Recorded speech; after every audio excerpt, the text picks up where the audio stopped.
This is around where Car Ranger vs. Megaranger supposedly falls, at least from the given evidence. It has to be in the middle of the Nejiranger arc, after episode 39, as Lizard Nejira ends up revived from the dead in the film, thus had to exist before being killed to be revived from the dead. But due to story events, it can't occur after it. Thus, if you are someone that considers things that can be seen as potentially canon as such, it's something to consider.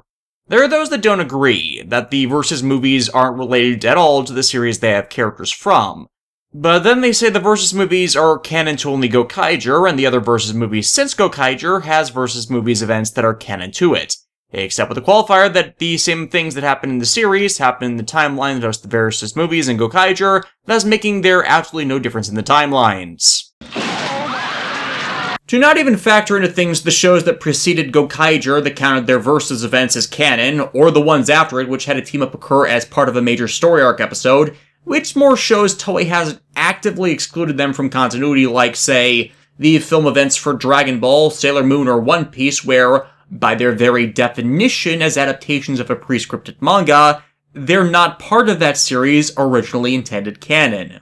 Since Toei's always been behind Super Sentai in some respect, that's not as applicable here, and the continuity errors come from the movie going into production in advance of the episodes it's released around being finalized. Each show trying to be standalone so past heroes don't become the focus over the current teams, and those who wrote the show often had no involvement in writing the crossover, so everything wrong is a result of their ignorance. Hell, we still experience that with any tie-in movie Toei makes to this day, even in the good ones which are undoubtedly canon. And it's rare Toei actively throws things out of continuity, no matter how much they contradict the material or the characters, even with things we would like to pretend never happened. Granted, this was only the third Sentai Versus film, so their executions were still being ironed out.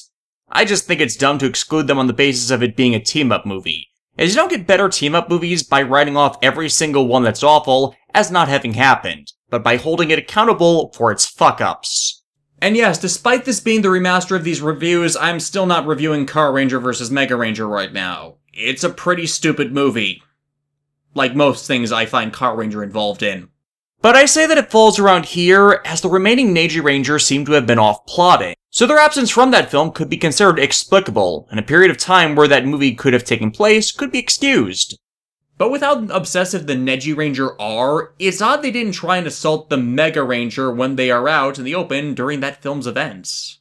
Actually, their suspicious absence may be an explanation to an event that baffled me when I first saw it. Shun and Kenta slacking off while Miku goes shopping, when Koichiro is being uptight, though when isn't he, about preparing for the next encounter with the Nejiranger. But if there's been a small time skip to infer a passage of time where there's been a lull in activity, that's not as unreasonable. You can't be high-strung and constantly paranoid about attacks all the time, or it will get to you. But leave it to Sentai to plot a major battle around Christmas time to get that viewership bump. The three remaining Nejiranger having gone back to their original Find the ID via Frequencies plot, having taken the time to map the speech patterns of the Megaranger, as their voices have not been scrambled with everything else. Makes one wonder why more people they are friends with have not figured it out then. At least Batman, especially Nolan Batman, had a different cadence of voice that can disguise or distort it enough. That, however, is not standard in the Megaranger suits. So the three take human form, which is that of their voice actors. A nice touch there, and saves on having to do an additional voiceover. Anyways, the human form is so they can hunt through Tokyo incognito, and it's only by sheer luck and timing do they miss Chisato after she uses a phone booth, who in turn makes the connection and tips the others off. But Miku's still out there. Kubota orders them to stay put, but they manage to contact her and cleverly tell her how to avoid their scheme. Easy, right? Well, no. She's in the middle of a crowded shopping center, she doesn't know what the Nejiranger's humans forms look like, so anyone could be them, and she's not exactly near a transit center or a safe location. So she has to be smart about her movements and actions. The show once more revealing how they could have done so much more with Miku than they have, as she's certainly damn resourceful in a pinch. The atmosphere built around this event is exquisite, as we know what the Nejirangers look like, so anytime she passes near a point where the three are searching, just makes us that more invested. And even better, it doesn't overstay its welcome or act as pointless padding. It's there just enough for the best effect, tightly edited to get the passage of time and her progress noted. But I can't help but notice she seems to be going in circles. This ultimately culminating in a choice. A very neglectful parent doesn't see her baby carriage start to roll street side, and there's really no other option that wouldn't scar her than scream out to warn them. Of course, leading to the Nejiranger confronting her and trying to get her to speak. Thank God for Yusaku Claws! Once more pulling a fast one and leading to the Nejirangers fooled by the same trick that they fell for before. Recorded audio. These guys really do not learn very well. So the sides face off, Heiner realizing Javius is near his last dregs, so allows the three to cast off their suits to assume their more powerful monster forms. The mechs are called in, but 3-on-2 continue to be horrendous odds. Even deploying the finally fully repaired Delta Mega doesn't seem to make much difference, eventually leading to the Mega Voyager captured and being dragged into a dimensional gate. Kubota orders them to abandon the mech, Kenta refusing, necessitating Koichiro knock him out so they can live to fight another day. And hopefully, one that will allow them a chance at winning. Kubota certainly doesn't blame him. His staff already working on tracking Mega Voyager down, simply glad they're still safe. Javius is close to catching on to Heiner's betrayal, but the man isn't worried either. One more battle, and he's certain the entity will be dead. And with him, the Nejiranger as well, as they will have no more power to support their existence. Though Neji Red overhears this. Now, there's a problem here. Before this, the Nejiranger have shown no inclination of possessing any other thoughts aside from their obsession in killing our protagonists. And now, Neji Red and the others are conflicted as they do not want to die. They want to live, and see things outside of their obsession. But we have seen no sign in their characters of having those traits beforehand. So it just seems off. Even if they ultimately come to decide they can become immortal, somehow, by killing the Megaranger. So the trap is set, the Voyager machines return to real space, and the team coming after them. Neji Black and Red grow, necessitating the Mega Voyager combination, backed up by Winger and Delta, and then Neji Yellow turns herself into a virus, taking away control of the Mega Voyager. Again, something built off another scheme, so I don't see that as too unreasonable. Winger and Delta are restrained, thus leaving Neji Red to return to Heiner and attack him as well for his deception.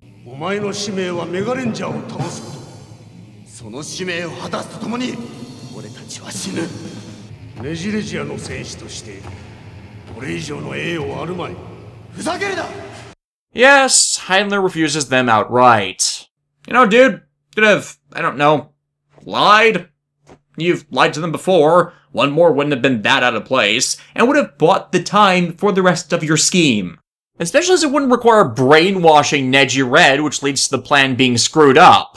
Said screw-up begins with Neji Red, freshly awash with cleanser, pulling Kenta out of the Mega Voyager trap for a little one-on-one action, which proves to be a mistake. Kenta's fought him enough times now that his gamer mind and gamer body have picked up on the tells, able to last long enough for his opening to strike. And that opening arrives in the form of the fully repaired Galaxy Mega, piloted by Kubota and company, which he takes control over, using the Mega Saber's energy capabilities, we've seen it do such before, to force Neji Yellow out of the Mega Voyager, and their plan and easy defeat of the Megarangers are blown. Neji Red spreads his mind bleaching to his cohorts, who all begin drawing deep of the wells of power Javius has to overwhelm the Megazords. To counter, they have to weather the blows, Delta and Galaxy combining, and linking up with Winger and Voyager to pool their shield power and use what they can to absorb the blasts, into one massively overcharged missile of death. The counterattack shatters them, the feedback so great that, yes, Heiner's secondary objective is achieved. Javius is dead. The Nejiranger realm is dead, freeing their ship from the space to hover above Earth. He is now in command of their remaining forces, and the remains of Javius are his to play with and dissect. Specifically, his oddly mechanical heart, previously the source of both the Master and the realm's powers. Or maybe it crystallized or something. I don't know the physiology of Eldritch Abominations. I just seal them in pocket dimensions as a form of ironic punishment. Go watch my older reviews, the ones not on YouTube or up on Dailymotion. But after that battle, it's time for filler. Specifically, the obligatory clip show episode with the framing device for the content. In this case, Kenta, while buying film for a camera, realizes he lost his digitizer somewhere, and beginning a hunt for it, while the others do their duties in cleaning the Digiken clubhouse, only to find Kenta had set up a few shenanigans involving his Megaranger gear.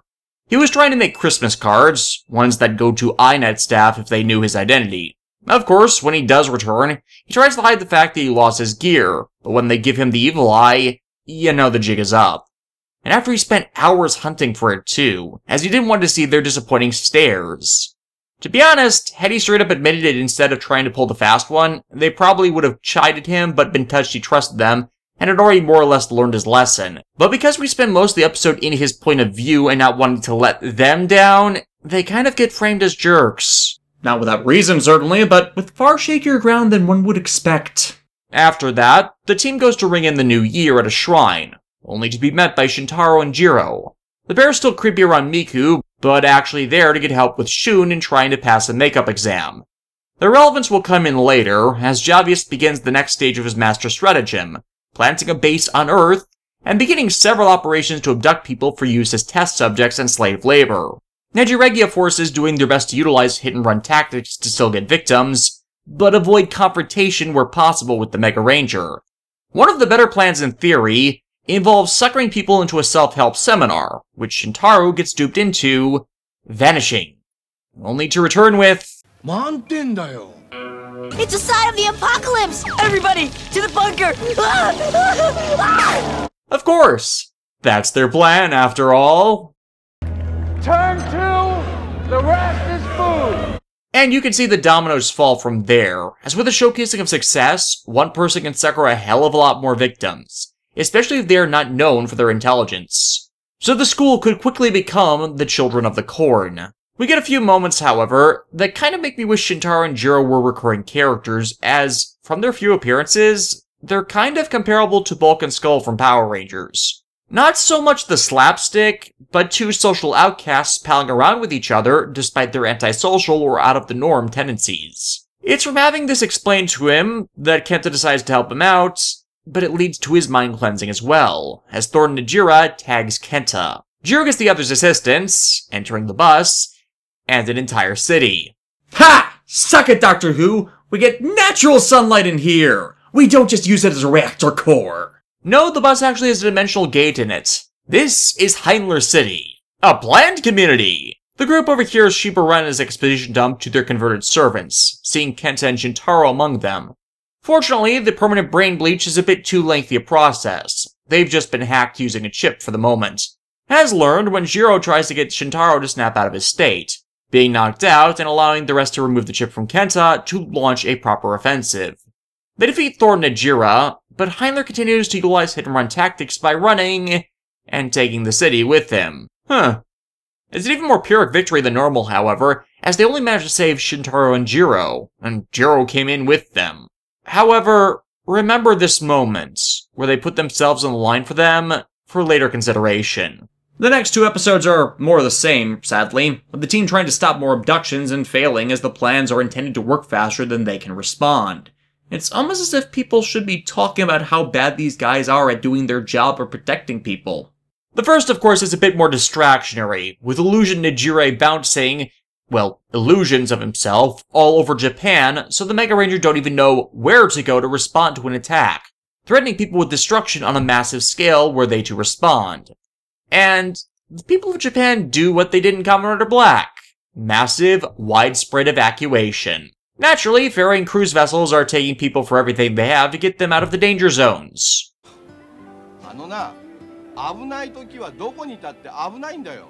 Yeah, it's almost as if it had been happening for 20 years or something. Granted, Oya was staying. He doesn't want to miss seeing his class graduate. However, INET finds that all of the charter ships ferrying people off of Japan, they're going missing.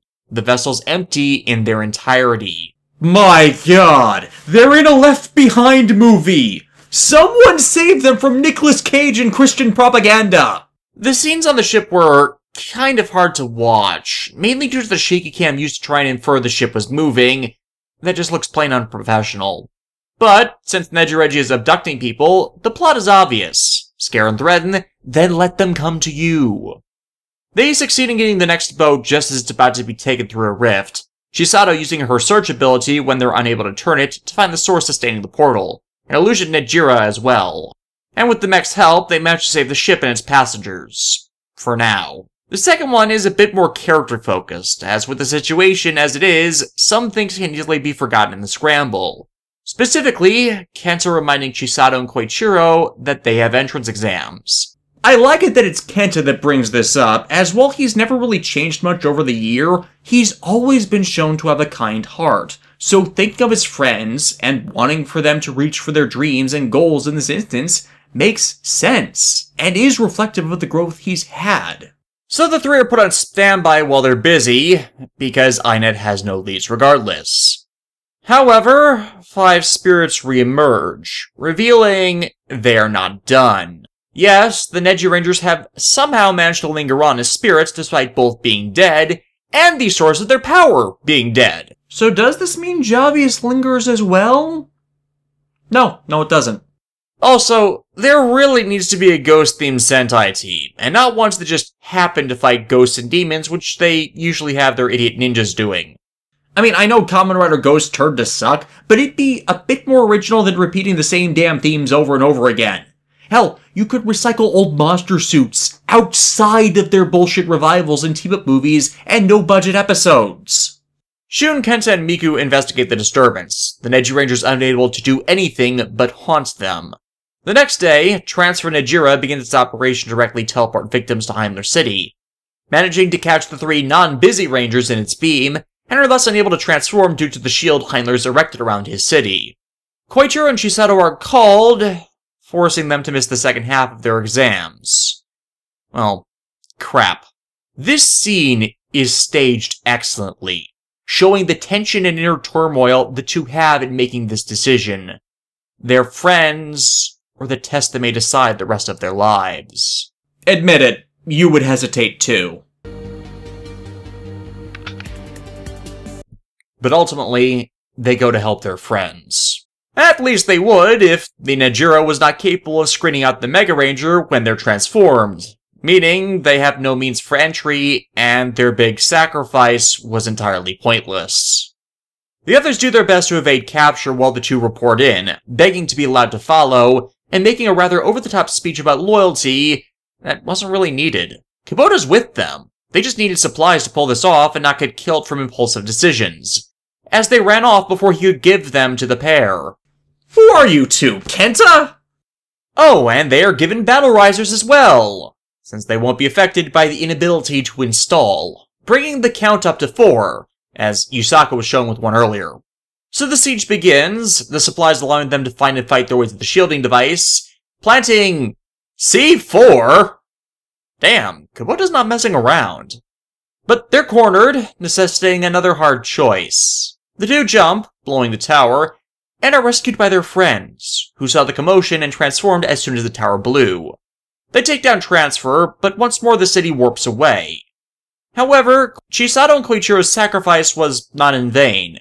Due to the monster attack, the test was rescheduled, so they still have a chance at their dreams. With all the abductions, morale is beginning to fall, showcased from Oiwa worrying about his missing students, showing a bit of why I view his earlier actions more of a lesson to not constantly be as high-strung as possible over grades and such.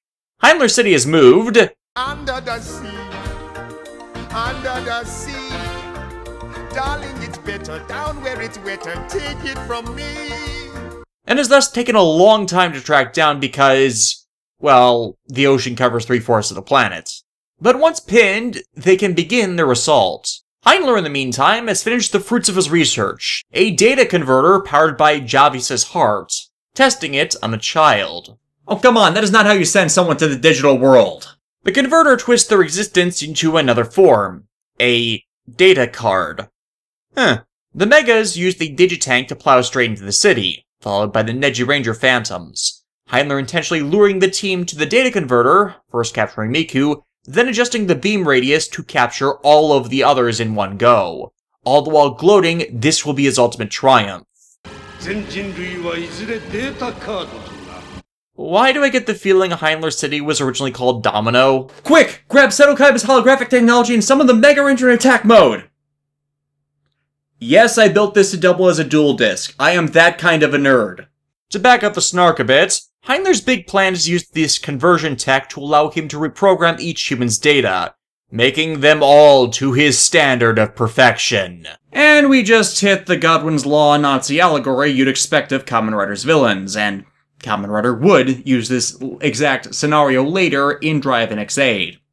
Kamen Rider was dead at the time. Yusaku sent in to save them, as well as plant bombs around the facility, as the Nejiranger, since their existence was once defined by the power of Javius, can use the Javius heart and the converter to reconstitute their physical bodies.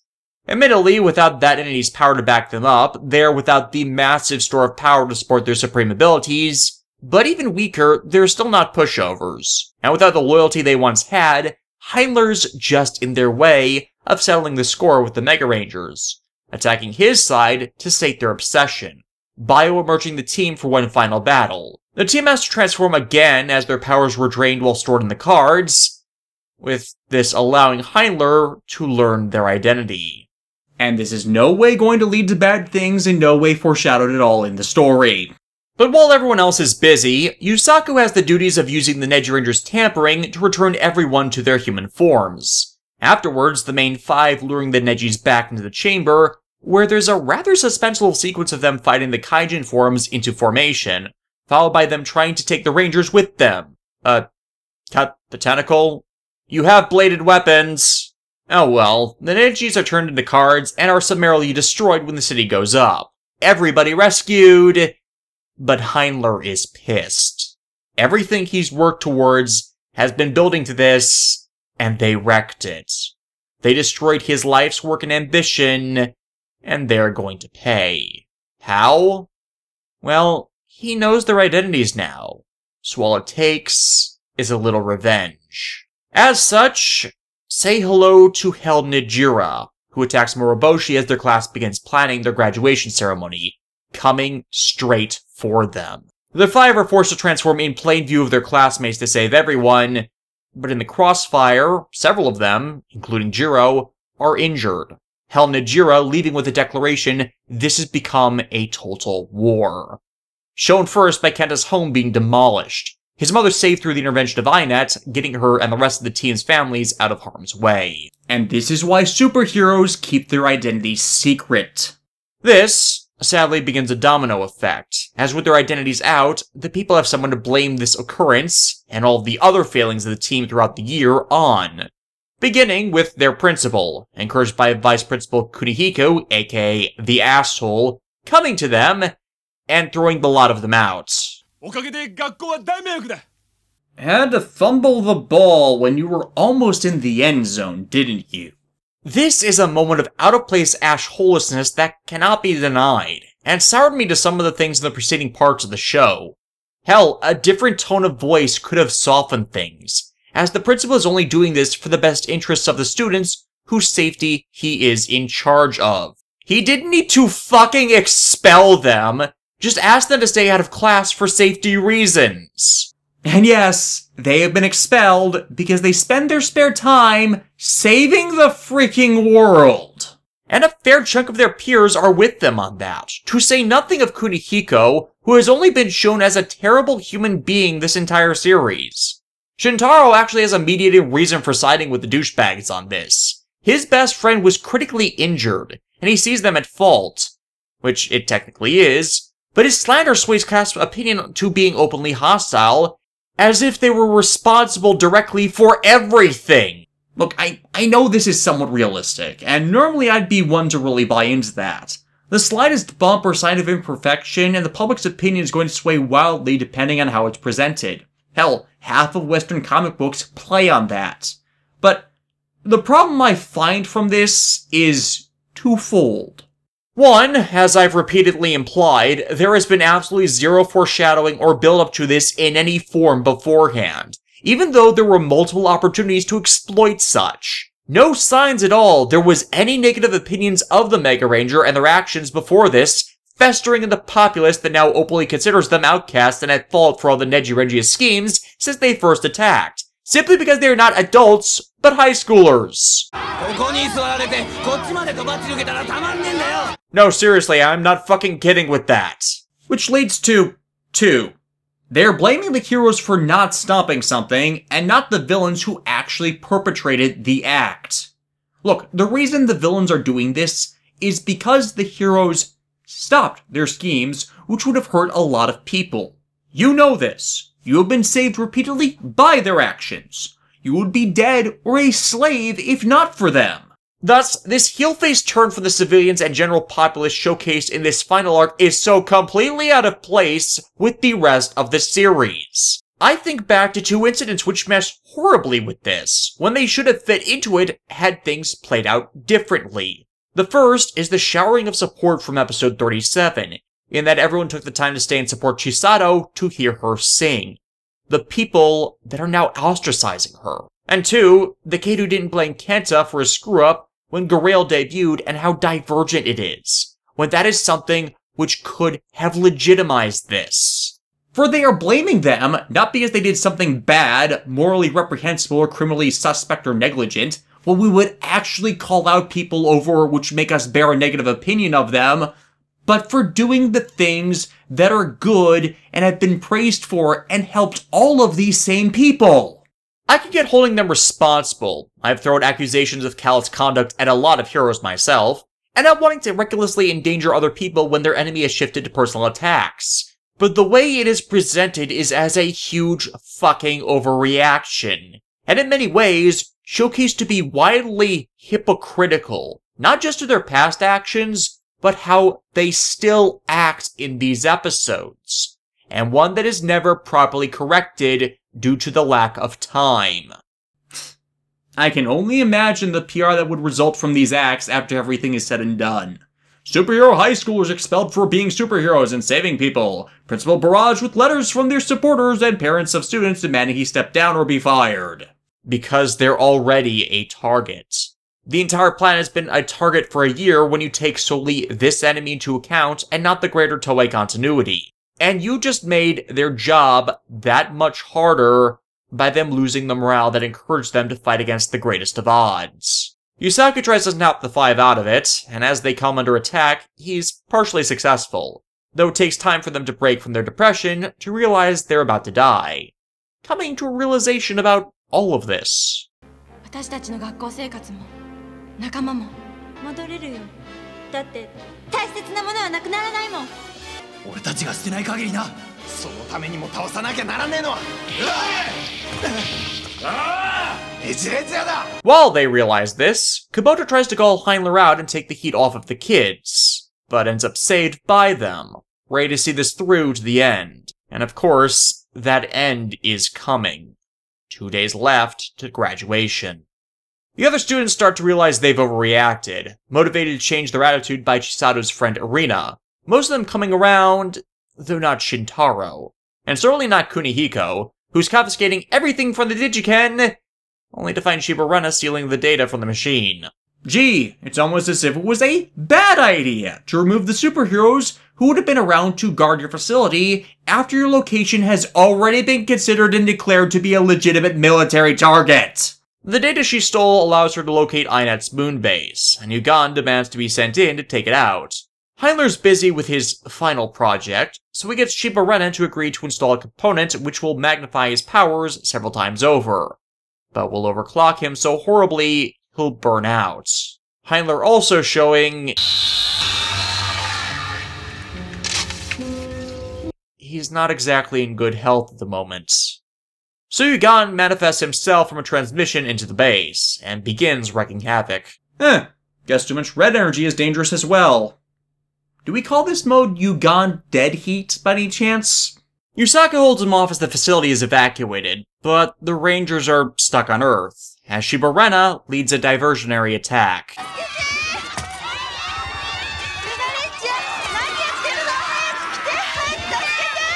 Bit different on the other side of the fence, isn't it? And you have learned absolutely nothing, you freaking lemmings. Ranger, Delta, and Galaxy Mega do their best to hold off Ugand, but it's a struggle that results in Delta's destruction. Ugand taking off to Earth to finish the rest of the team as his power begins to wane. But they take control of Galaxy Mega and hold him off as the new circuit begins to take its toll, though the Galaxy Mega is down now as well. The final battle is on foot, the team more than capable of handling him now. But before they can end him, Shibarena intercedes, taking the finishing blow. Why? When she knew he was going to die anyways? I don't really know. But the Gynoid withdraws to tell Heiner of their failure.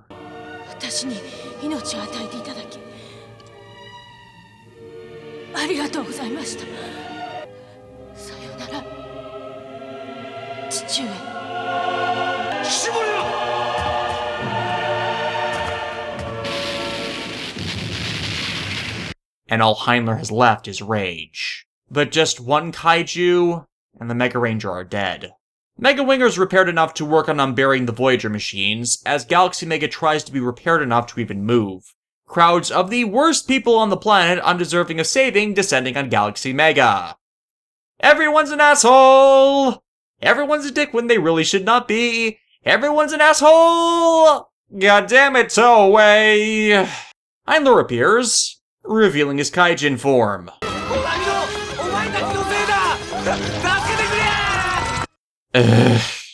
The team installs, fighting Heiner off as he attempts to attack Kubota, to exclusion of everything else. Arena leading a movement to try and get the graduation ceremony delayed for the five, as this is their last battle and everything should be fine then.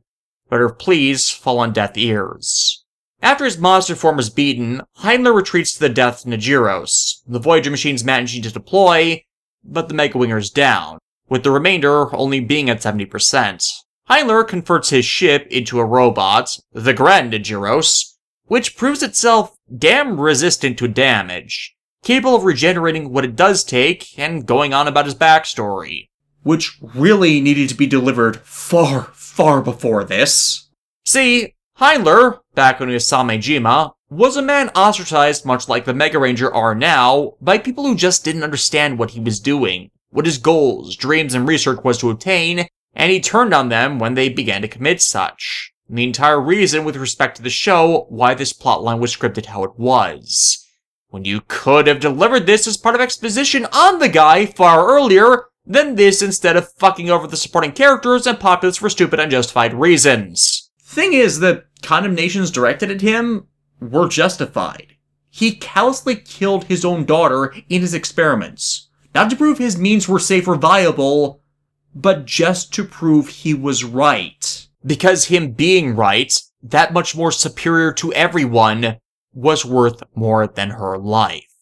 It's completely incomparable to what the show put the Megaranger through, meaning it was ultimately pointless story-wise to alienate them as such, as it in no way allows the Megaranger or the audience the ability to properly empathize.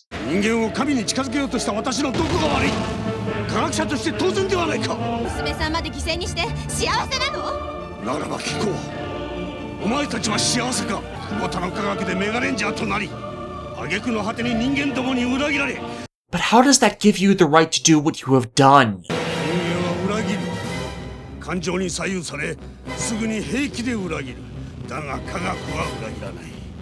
Thus, why it went to Javius, and turned on him as well, leading to their standoff. The Mega Voyager doing its best to keep him from reaching Moroboshi, as Kubota frantically tries to get the Galaxy Mega to move.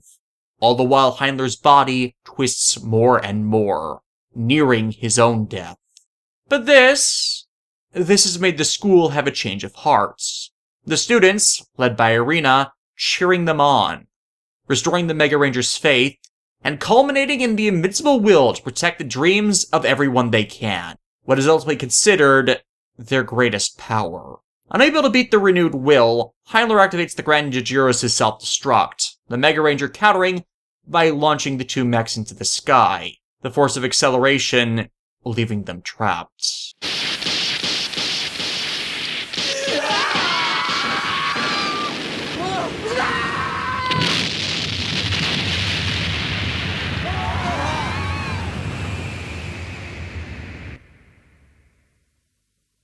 the contrails of debris, the only remainder of their existence. Graduation begins, the event a subdued affair, proceeding in morose silence, as posthumously the five are given their diplomas.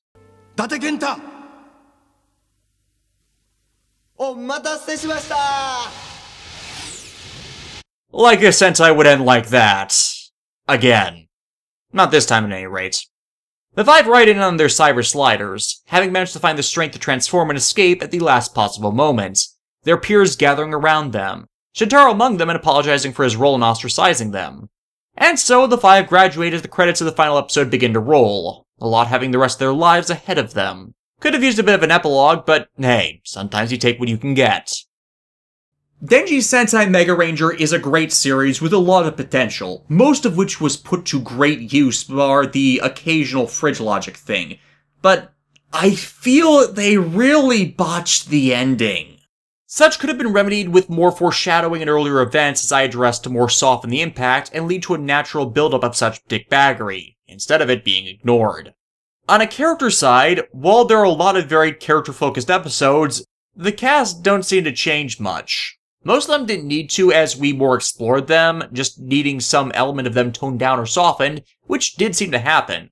While they seemed generic, they were for the most part used well and never felt too inconsistent with what was being showcased. Chisato I feel was my favorite character from this season, being the most consistently written, and appeared to need the least change. And by proxy Miku needed a bit more work, as most of the times you could have had a really interesting development concerning her, the show ended up snubbing that chance. Kubota made for an excellent mentor figure. Strict, but not unreasonable. Regretful for having to involve kids, but not protecting or keeping them from doing their duties without good reason.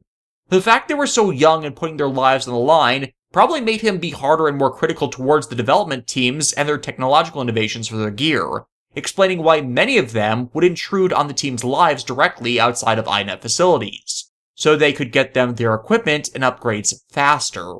This also feeds into him being so hard on Yusaku towards completing the Voyager machines. It would have been one more thing that could save their lives and not force him to possibly write to their parents after having led them to their deaths. The villains... There was a lot of potential and greatly used subtlety with them, but little payoff. Their actions were interesting, seeming almost like a close family, but their motivations were lacking.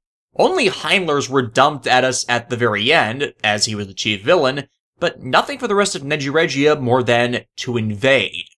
I know consumption and assimilation could be a goal in and of itself, but not even that is given to us from the head honcho. Heinler's in and of himself really should have been paced out more, or part of the delivery in the Nejiranger arc to what's more foreshadow the series' endgame.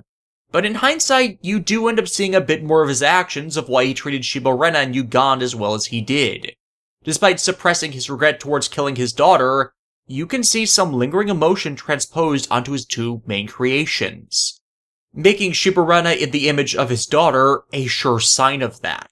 Vengeance for being ostracized also informs a lot about why he was willing to let so many experiments with wildly varying goals go on, being petty and spiteful to the common people as he bided his time. He was an intelligent villain, and that in and of itself is a merit, even if his reasons were poorly showcased.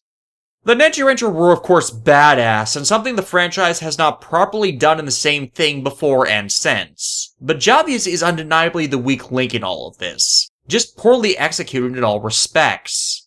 For the love of sanity, he was just a freaking eye! Power Rangers beat them in this category, as having his counterpart and the big, super bad guy being a recycled monster suit from a terrible movie. Well, yes, Heiner is certainly the series-focused villain, and his usurpation makes sense. There would have been a greater impact if Javius were a bit more present, or his power more tangible. The worst episodes of the series are, of course, episodes 6, 7, and 18, but I feel the former two are borderline cases treated as such not for the actual episode content, but what you read into it, while the last is simply an idiot plot. Best undoubtedly goes to episode 16 and the Nejiranger arc in its entirety, and are not ones to miss simply by the quality and effort put into those stories that I really feel does pay off. Overall, Megaranger is a series that deserves more respect than it gets, and to bring it back to my opening statements, I feel is certainly more responsible for rebuilding Sentai's reception than Car Ranger with how positively its stories were received back in the 90s. even if it didn't really sell as well. And hopefully Shout Factory's release of the series, as flawed as I say it is, will help people see that. But hey, since I went and redid my Mega Ranger review for the Shout Factory release, might as well do a bit of improvement to the adaptation. Next time, Power Rangers in Space, Remastered Edition.